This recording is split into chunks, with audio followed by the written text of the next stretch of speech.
Are live. What is going on, everyone? Welcome to another edition of Bunker Office Hours, a weekly live show brought to you team at Bunker Labs, a national network of veteran and military spouse entrepreneurs dedicated to serving the military connected community so you can start and grow businesses. I'm your host, Iron Mike Stedman, joined by my co-host today, Amy Morrison, and our special guest, Ann Cardona from the Veterans in Residence. What's going on, Ann and Amy? Howdy. Hey, Mike. So we got a lot of moving parts going on this week. We got showcases going on all over the country, highlighting and profiling some of our amazing entrepreneurs within the Bunker Lab ecosystem. So what I first want to talk about, Amy, can you just give us an update of what other events are going on around the horn? I know we have the showcase, but if there's anything else that's taking place, let's be sure to pass it along to our audience. Sure. Yes, as you said, showcase is going on. We will talk about that in depth today. So be prepared for that. And then also holiday gift guide is open and available. That's at bunkerlabs.org/marketplace. So we've got over 50 products from veteran owned and military spouse owned companies who have been through our programming. So check that out. Get your holiday shopping in now. And then also our Breaking Barriers and Entrepreneurship workshop series. The applications are open for that at bunkerlabs.org/breaking-barriers. That next workshop opens or starts January 17th. So get your applications in now for that. And that, just as a reminder, is for entrepreneurs, companies who are not quite ready for VIR or don't necessarily feel ready for veterans in residence. So the Breaking Barriers in Entrepreneurship, like really early days, like maybe you have like one customer, maybe you don't have any customers. And those that workshop series is broken out into Black, Latinx, Asian, and female entrepreneurs specifically. So. Appreciate it, Amy. Anything else? Or is that it? I think that's it. But we can talk about the showcase more. Yeah, I'm fired up. I'm checking the chat, man. We got a lot of people tuning in.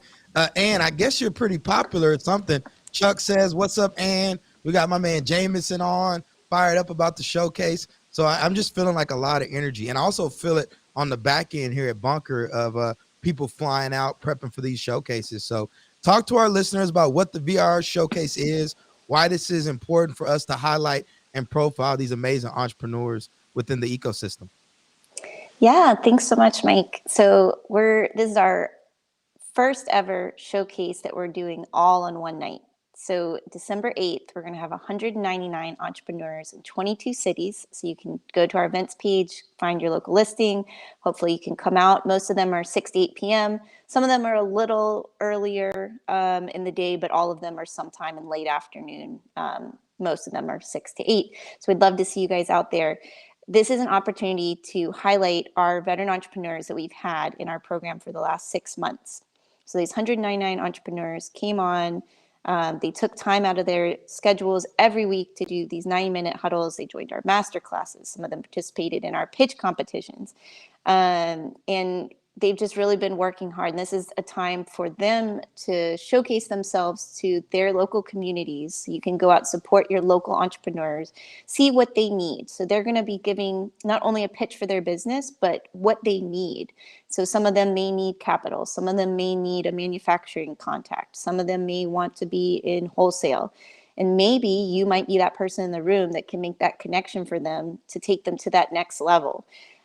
So this is the opportunity for the community to see them in person, live, and you could be that difference maker. If nothing else, you can just show your support, and it's really an opportunity for these veterans to tell everybody what they've been up to and make those asks and make those connections. Is there any entrepreneurs that stood out to you from this last cohort? We have had a couple, more than a couple. It's actually really hard to narrow down some of our amazing entrepreneurs we've had. I'll tell you about a couple that we had in our pitch competition. We had Monica Goodson from Raleigh, who's got a birthday bird that she's got. And she did a phenomenal job of pitching why it was so important to connect with children over these personal gifts that they have for their birthday. And she was able to really talk openly about how she managed through COVID was able to come out on the other side better. And she ended up taking, I think, second place in our competition. But Monica's somebody from the get-go that's just kind of been focused and putting everything into it and really leveraging the cohort. And we've had Andrew Arbogast, who has a cheese shop, and I was looking at all the accomplishments. He's had so many. He's just really putting in the work. He had I think he got 100,000 views on one of his postings that he's had. He's raised hundreds of thousands of dollars in capital and funding for his ventures. And he just keeps saying, it's 285,000 in fundraising commitments to grow his family recipe cheese dip company, which is pretty impressive. And these are all entrepreneurs that are kind of at the beginning. So it just is a great time for people to be inspired and see like somebody like Andrew that's taking a family recipe and raising, hundreds of $1,000s in fundraising to get that up and going. And he just keeps at it. So yeah, those are some awesome wins we've had. I had a chance to have Andrew on the Transition podcast. Great story, man. Super humble guy. And if you haven't listened to that, be sure to check it out. One of the things that's happening, I'll tell you, with the VIR is I get so many people that text me, right? Because I'm in a bunch of different entrepreneurial circles, and just how thankful they are for the VIR program. Because I'll always ask them, how's it going? They're so thankful. And me and you were talking in the before we went live, just how for a lot of entrepreneurs within our community, this is their first incubator-ish, accelerator-ish. This is their first cohort program to where they're taking these ideas from wherever they are and coming together around another group to all move forward in the same direction. Yeah, no, it's we get a lot of questions when people are coming into the program. They don't know what to expect. Some of them aren't even sure if they really are an entrepreneur or not, and they get kind of nervous about talking about their business. So I always tell people in the interviews that this is it's a safe space. You come as you are. All we ask is that you're just able to understand your business, work on telling us what it is. Don't be shy. If you're passionate about it, but you're not sure if other people are passionate about it, that's okay. Like, just tell us what it is and tell us what you need, and then we'll help you work through those things. VIR is a great first step for people in the military connected community to take part in this kind of program and an incubator, because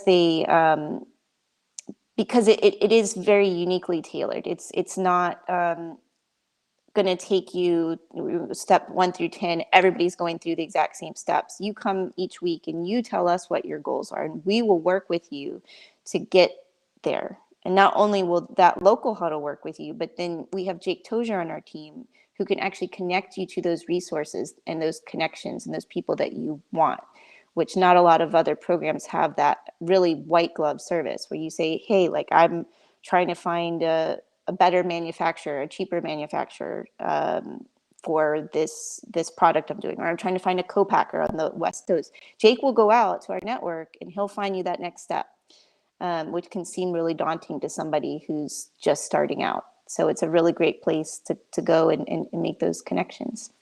It's hard to believe it's 2021 now. We're actually creeping up on 2022. So it's just going to be like that. But I got pulled into the VIR first as a community manager at like the tail end of 2017. And so I was part of that first cohort in New York City, and then had a chance to work on the program on the back end. And as we start to think about how we iterate and how we've changed and how we've focused, right? What are some improvements you're starting to look for as we continue to build out this veterans in residence? Because here's the deal, for those that are tuning in, we don't have all the answers here at Bunker. What we are doing is we're listening to the community. We're learning from you all and massaging things based on what your needs are. But I'll be curious to learn, as you start looking towards 2022, what are we hoping to improve upon? Yeah, so we're going to be leveraging more of our partnerships, I think, going forward, which is another really great value for the program. We've got great partners like Macy's, like JP Morgan Chase, like USAA, that are really supporting the program. And we've got other interested companies that are looking to come on and add additional value to the program. So in the future, I'm looking to see more of these partnerships. So not only will you have our huddles and our master classes, but we'll have these additional kind of tracks that people will be able to dig into more, that are going to be brought by interested partners that have expertise in maybe raising capital, or have expertise in really building out those tech platforms, or who have expertise in how do I generate sales faster, which everybody's always interested in. So we'll probably get almost everybody in the cohort participating in that one. But yeah, we're going to have more opportunities with those partners. And I think really leveraging our lookbook, our holiday gift guide, our marketplace, that again gets shared out by those partners, leveraging the connections there, their expertise, and just really pulling that in, I think is going to really be a huge value add as we kind of start going forward and evolving the program. Not to mention the alumni as well. You know, those of us that have gone through and launched successful businesses. And, you know, I was just thinking about when I first entered VR, I had no idea how to get 10 customers.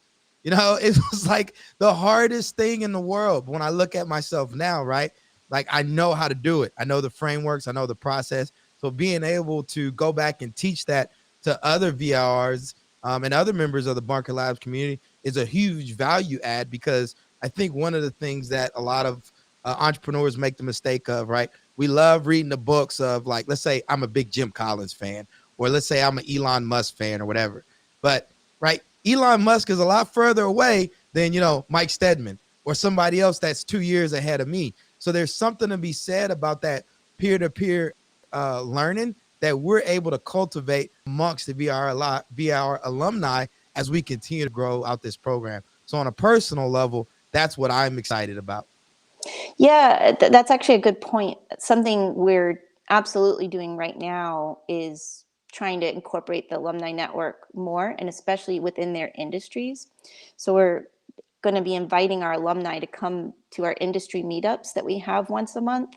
And so if you're in media, or if you're in SaaS, or if you're in healthcare, getting those alumni that come back and putting them in those breakout rooms with the alumni and their current cohort members is we've gotten a lot of feedback that is sometimes the most valuable part of the program, is getting to have those interactions and those chats. So we're really going to lean into those more, and try to get you into those breakout groups so you can talk about them, what their current problems are. Hey, I went through that. These were some things that helped me. Throwing out those crowdsourcing resources, and just having those conversations, especially amongst industries, right? Where they're like, you know, every cohort's a little bit different. You may be the only person from your industry for your local community. That's okay. It's great to get that cross-pollination. But then once a month, getting together with those industry specific groups is super helpful, especially with alumni that have gone through the program.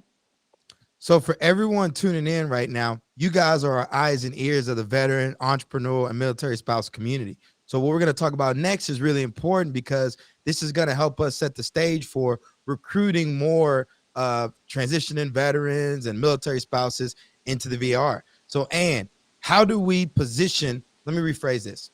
I'm a veteran entrepreneur and military spouse. How can I put myself in the best position to be selected for the program? What are things I should be looking to do to have a competitive application? So number one, I'm going to do a shameless plug for the showcase. If you're interested, I would come to the showcase so you can get to meet these entrepreneurs, learn about them, meet your ambassadors. That will give you a really good feel for the program, and maybe give you a leg up. Number two, we're looking for entrepreneurs that are past ideation, that have an entity that's established and are starting to generate some revenue. It's not a requirement that you're generating revenue or have capital raised, but it will give you an advantage over people who have zero. It doesn't have to be a lot. We're looking for something between 0 and 100, 150,000. So kind of earlier stage companies. Again, the thresholds are flexible, but that's kind of like our sweet spot is somewhere in there. something I wanted to talk about, because I don't get to talk with people after they go through the group interview, is in the group interview, what we're looking for is, again, somebody who can articulate what their business is pretty clearly and what their needs are. And something I was telling Renee Bob, that runs our Breaking Barriers series, when she asked this question, I said, we need to make sure we talk with them on practicing their elevator pitch and talking about their business. Because if you cannot talk about your, if you can't explain to us what your business is and clearly articulate what your need is, the program is not going to work for you, because we need you to be able to come to the huddles. And again, you're going to be setting your goals and you're going to be telling us what you need.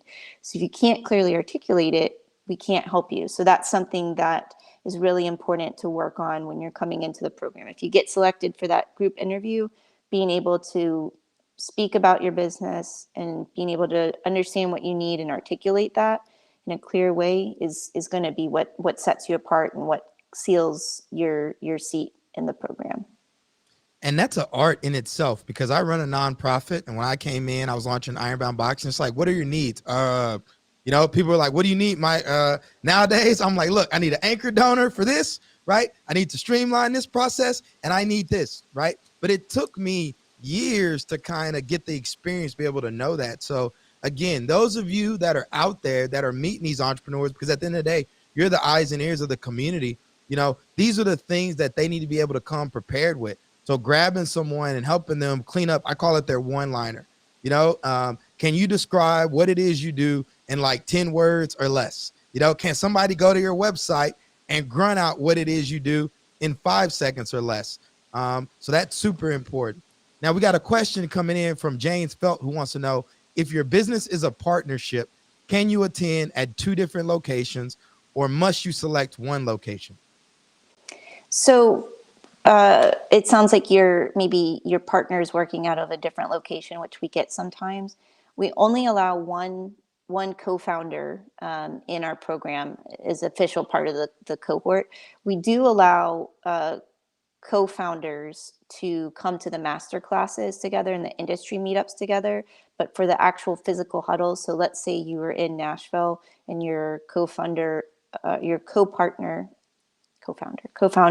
partner is in San Diego, you'd have to decide. Usually we do whoever's military connected. So if one of you is military connected and the other is not, we'll go with the military connected. If both of you are military connected, then you can kind of decide who's the most articulate or who would be able to be the most involved, and we will go with them. We don't have 2 co-founders as official representatives, only one per company. So that way no one company is dominating more than another.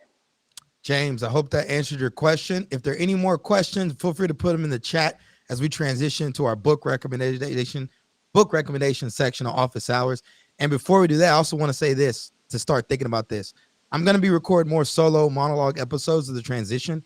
If there's a topic or anything you'd like me to specifically cover, an issue you're facing that you'd like some clarity on, go ahead and put that in the chat as well. I'm recording a monologue today, really trying to work on that on a personal level, something I want to get good at. So leave a question and let me know what you'd like me to cover. And book recommendation. What book recommendation do you have for our viewers today, if any? One of my, you know what? Actually, I'm going to do a plug for Destined for Greatness, that was written by a colleague and a friend of mine named Sarah Noose. And it's something different. It's not normal, one of my other favorite ones is one thing. I think that is what it's called. Yeah, yep. One Thing. That's a really good one.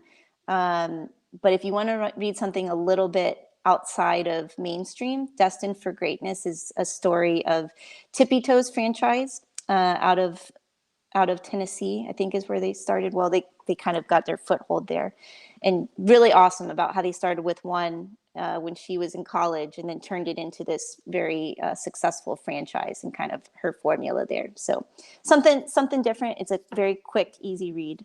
So yeah, Destined for Greatness. And then The One Thing is something a little, if you want something more mainstream, One Thing, if you haven't read it, you should read it. If you've already read it, I would pick up Destined for Greatness. Love it. Hector Cruz says, what a fantastic show. Thank you. Appreciate you, Hector, for tuning in. My book recommendation this week is Chris Fox's 5,000 Words per Hour. Write faster, write smarter. Here's a couple reasons. Number one, I'm writing a book, right? And you'll probably see it on my LinkedIn at some point, but I got to work on my writing. And this is like my third time reading this book through. And essentially what it teaches you is you kind of have to cut off your brain when you're first writing content, right? You want to just set a timer and just go. Don't edit. Just start to crank out the words. And where a lot of people do is they end up trying to write and they're always trying to edit. And so they never actually publish something. And this is the difference between what he advocates versus, sitting there and edit. And one thing I wish I would have knew before I became an entrepreneur was how much writing we have to do, particularly when you're a solo operator, everything from your marketing copy and your sales copy, etc. So 5,000 Words per Hour by Chris Fox. Hold on 1 second. I just got a comment from someone. Hold on, Carrie. I'm trying to pull it up. I got some technical difficulties going on the back end.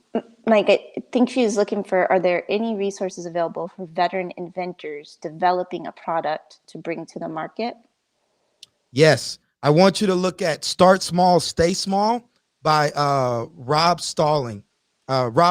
Sorry. It's a book called A Developer's Guide to Launching a Startup. That's a great book. And one of the things he's going to talk to you about is it depends on how you're launching this product. If you're raising venture capital, right, then you can put off, profitability. But if you're bootstrapping, you want to be profitable as soon as possible. And one of the things he talks about in the book is looking for an opportunity that you can carve out a niche in a demanding space where people are already spending money. So for example, instead of targeting, let's say, general purpose invoicing software, you would create a product for invoicing software for small businesses in Louisville, Kentucky, right? That's a niche. There's already demand. People are spending money on it, and you can own that. So check that out. And the other thing he talks about is like this stair-step approach. So one of the mistakes a lot of people make with launching a product is they focus so heavily on the product that they don't spend enough time validating that they're building something people are actually willing to pay for. And so what you want to do is you want to speed up that feedback loop, get out there and launch that product as soon as possible, even if it's just a Google Docs and some words, right? And start to learn and validate that you have something that people are willing to pay for. So check out Start Small, Stay Small, and also check out Saval Lavengia's The Minimalist Entrepreneur, where he talks about that kind of concept as well. So I hope those two books were super helpful for you all. Keith Capel wants to know, you only have one head, so you can only wear one hat, either the writing hat or the editing hat. Don't try to wear both at the same time. Absolutely, brother. I've been working on it and appreciate the comment. So as we start to close out here, is there any closing remarks you'd like to leave for our audience, Ann? Closing remarks. If you're thinking about starting a business, or if you need some help growing your business, check us out.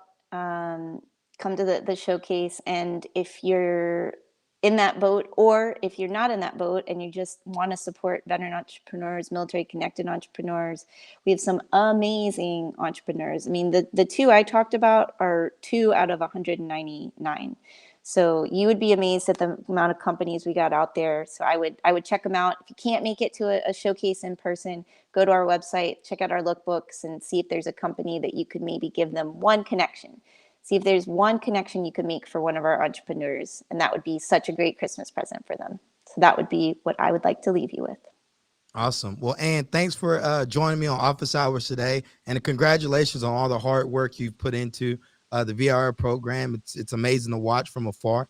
And for everyone that's tuning in, I want to make sure we acknowledge our virtual event sponsors for the day, the MetLife Foundation and the Gannett Foundation, for making this platform possible, as well as Bunker, as well as the Transition. So make sure you all are subscribing to the Transition on iTunes, Spotify, or your favorite podcast hosting platform. Please comment, message us, let us know what topics you like to cover, either on the show, in the newsletter, or in a blog post. We're here to serve you and create content for you all. And so we want to keep our own feedback loop going. So please feel free to come up to these office hours and let us know what you'd like us to cover on these amazing platforms. Until next week, peace, love, and have an amazing rest of your week, everyone.